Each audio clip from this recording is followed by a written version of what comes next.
আমার একটা কথা কি, কোনো সেলিব্রিটির সুন্দরী বউ থাকতে নেই, সুন্দরী বউ কাল হয়।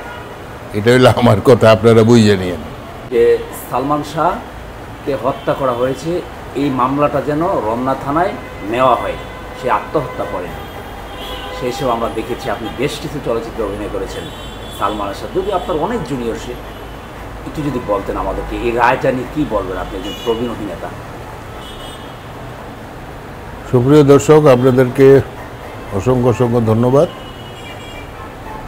একটা কঠিন আলোচনার জন্য আমার কাছে আজকে আমার এই ছোট ভাই আসছে। এটা তো আইনের ব্যাপার, আইনের ফাঁক ফোকর কত কিছু আছে। যে খুন করেছে সে রেহাই পেয়ে যায়, যে খুন করেনি তার ফাঁসি হয়ে যায়, এটা তো আইনের প্যাচ, এটা আমরা বলতে পারবো না। তবে সালমান শাহ মানে ইমনের মৃত্যুতে বাংলাদেশের চলচ্চিত্রের অনেক অনেক ক্ষতি হয়েছে। সে যদি বেঁচে থাকতো তাহলে হয়তো অন্যরকম হতো, সেটা আমার ধারণা, ব্যক্তিগত ধারণা। সে খুব ভালো মানুষ ছিল, কিন্তু একটু ছেলে স্বভাবী মানুষ আর কি। আর বয়সই বা কত ছিল তখন, এই আর কি 22-23 বছরের একটা ছেলে, তার ব্রেনে কতটুকু হতে পারে সেটা হলো আল্লাহ প্রদত্ত। সে সুপারস্টার হয়ে গেছিল তখনই, কয়েকটা ছবি করার পরে। আমি তার সাথে বেশি ছবি করিনি, 2-1টা হয়তো করেছি, আর আরও 2-4টা করার কথা ছিল। যেমন শেষ ঠিকানা করার কথা ছিল, আর করতে পারি নাই। সেটা পরে মারা যাওয়ার পর অমিত হাসান এসে শেষ ঠিকানা ছবিটা করে। এই সেটা কেউ বলতে পারবে না সে মৃত্যুবরণ করেছে নাকি তাকে হত্যা করা হয়েছে, সেটা আইনের ব্যাপার, কারো বলা উচিত না। এটা ঠিক, কিন্তু এমনিতে মানে আপনি কি বলবেন যে একটা রায় দিল, বা আপনার একটা ফ্যামিলির একটা কেউ দুর্ঘটনা ঘটেছে, আপনি জানেন না যে আসলে সে, আপনার ধারণা হচ্ছে তাকে হত্যা করা হয়েছে, আপনার ফ্যামিলির কথা বলছি, তো আপনি যদি থানায় যান যে একটা হত্যা মামলা নেওয়ার জন্য, থানায় সেই সময় হত্যা মামলাটা গ্রহণ করেনি, এই হিসেবে কী বলার আছে? গ্রহণ করা উচিত ছিল, গ্রহণ করে তদন্ত করে তারপর একটা সুরাহা করা উচিত ছিল যে না করেনি, কিন্তু গ্রহণই করেনি। এটা তো ভুল কিংবা অন্যায়, নেওয়া উচিত ছিল। কিন্তু পারিবারিকভাবে আমার পরিবারে একটা দুর্ঘটনা ঘটতেই পারে, আমি আইনের আশ্রয় নেব। আইনটা আমি যেভাবে বলবো আইন সেটাকে গ্রহণ করবে, তারপর তদন্ত করে যদি আমার কথাটা সত্যি হয় তাহলে ওভাবেই যাবে আইন। কিন্তু এই দেশে তো তা হয় না। এদেশে হলো টাকার খেলা, যার টাকা আছে তার সব কিছু আছে, যার টাকা নাই তার কিচ্ছু নেই। এই হলো আমার কথা। সালমান শাহ এখানে আমরা দেখেছি আদালত বলছে যে 11 জনকে আসামি হিসেবে গ্রহণ করেছে, অর্থাৎ তাদের নাম হলো, ওই সময় তার বাবা তার মা মামলা করেছে নীলা চৌধুরী, 11 জনের নাম, তার মধ্যে তার স্ত্রীর নাম আছে প্রথম সামিরা। এটা সামিরাকে নিশ্চয়ই চিনেন আপনি? হ্যাঁ চিনি, তাই ইমনের ওয়াইফ। জি। তারপর 2 নম্বর আজিজ মাহমুদ ভাই, 3 নম্বর অভিনেতা ডন, এভাবে 11 জন আছে। সেই হিসাবে তার স্ত্রীকে কেমন দেখেছিলেন ওই সময়, বা তার সাথে? আমার একটা কথা কি, কোনো সেলিব্রিটির সুন্দরী বউ থাকতে নেই, সুন্দরী বউ কাল হয়।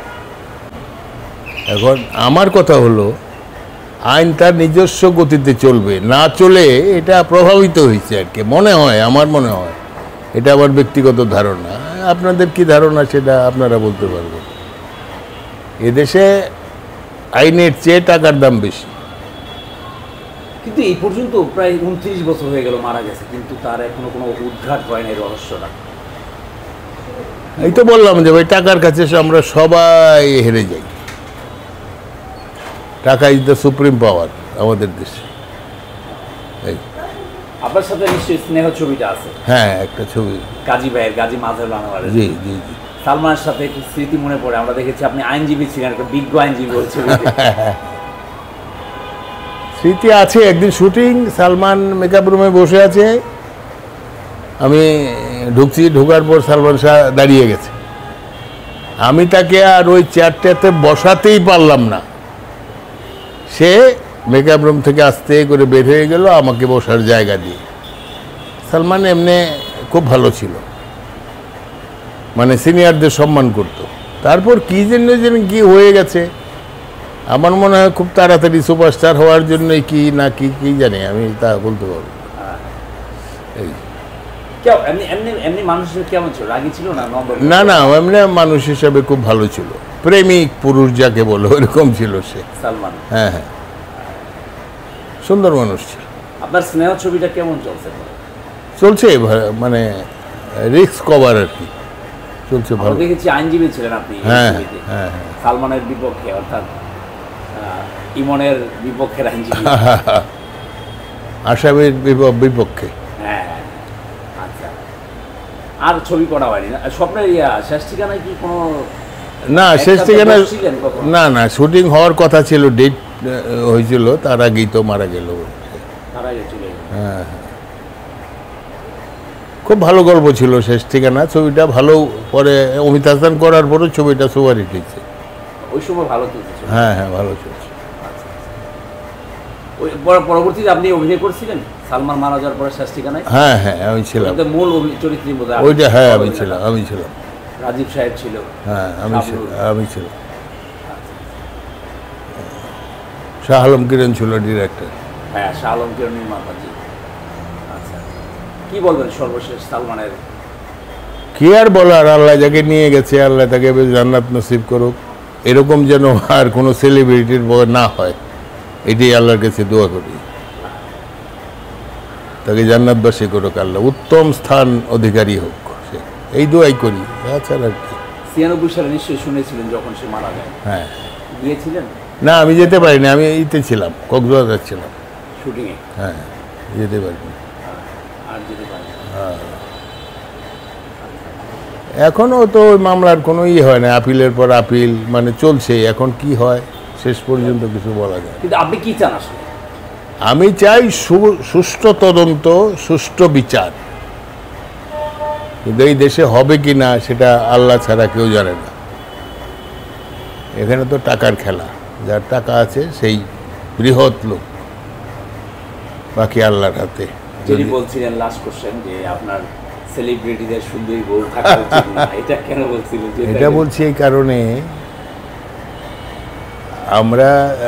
আমরা যারা সেলিব্রিটি আছে, দেখেন পরপর কয়েকটা ঘটনা, যে সোহেল চৌধুরী, সেও এক সেলিব্রিটি, তাকেও মানে এইভাবে অকালে চলে যেতে হলো।